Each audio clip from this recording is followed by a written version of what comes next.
आकाशवाणी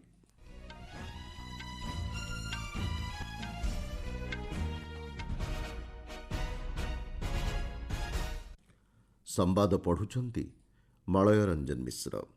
मुख्य संवाद प्रधानमंत्री इंटर्नशिप योजनार उत्सर्गीकृत आप को लोकार्पण कले अर्थमंत्री। सामाजिक गणमाध्यम प्लाटफर्म ट्रुथ सोशल रे प्रधानमंत्री योगदान।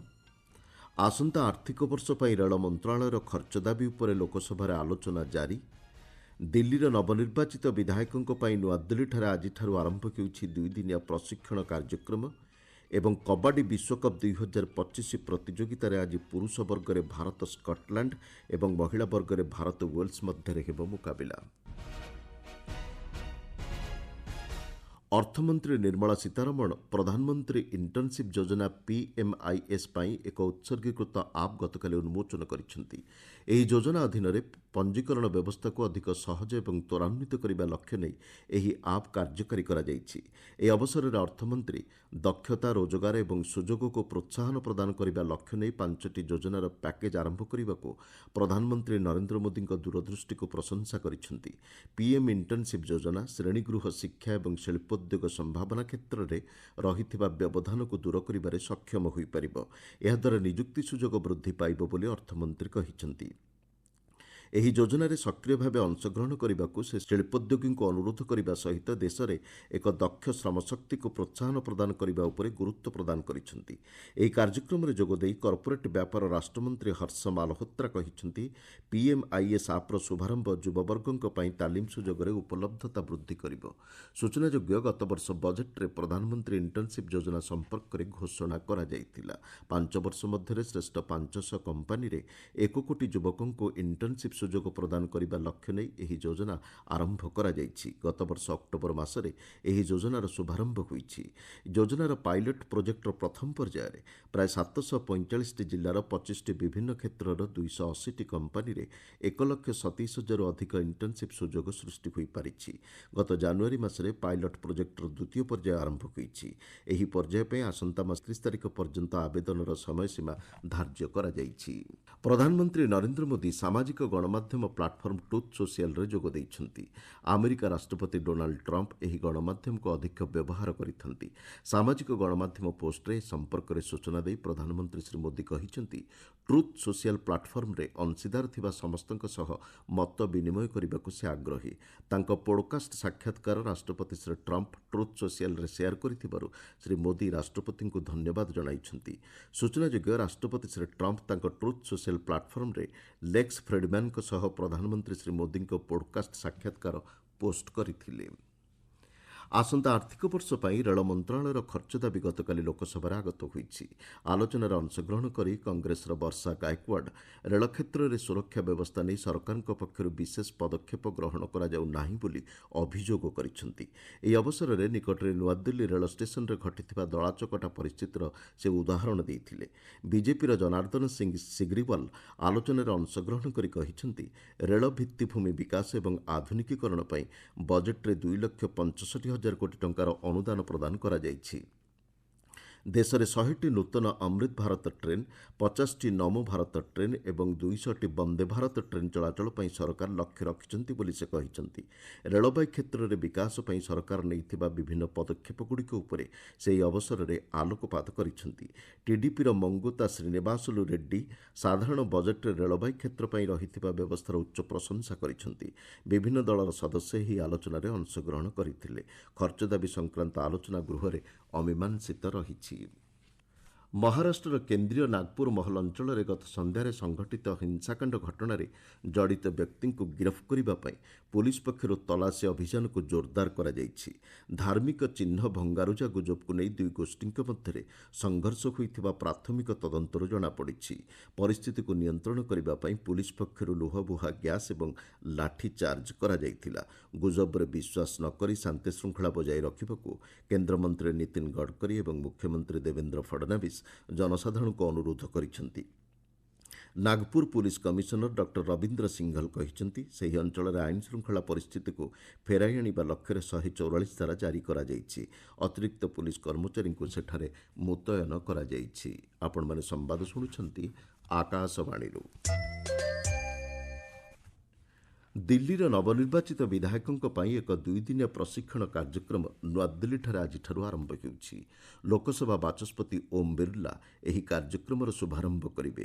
ବିଧାନସଭାରେ କାର୍ଯ୍ୟଶୈଳୀ, ବିଧାୟକଙ୍କ ଦାୟିତ୍ୱ, ଆଚାର ସଂହିତା, ପ୍ରଶାସନିକ କାର୍ଯ୍ୟକଳାପ ନେଇ ଏହି ଦୁଇଦିନିଆ କାର୍ଯ୍ୟକ୍ରମରେ ବିଧାୟକଙ୍କ ସହ ମତ ବିନିମୟ କରାଯିବ।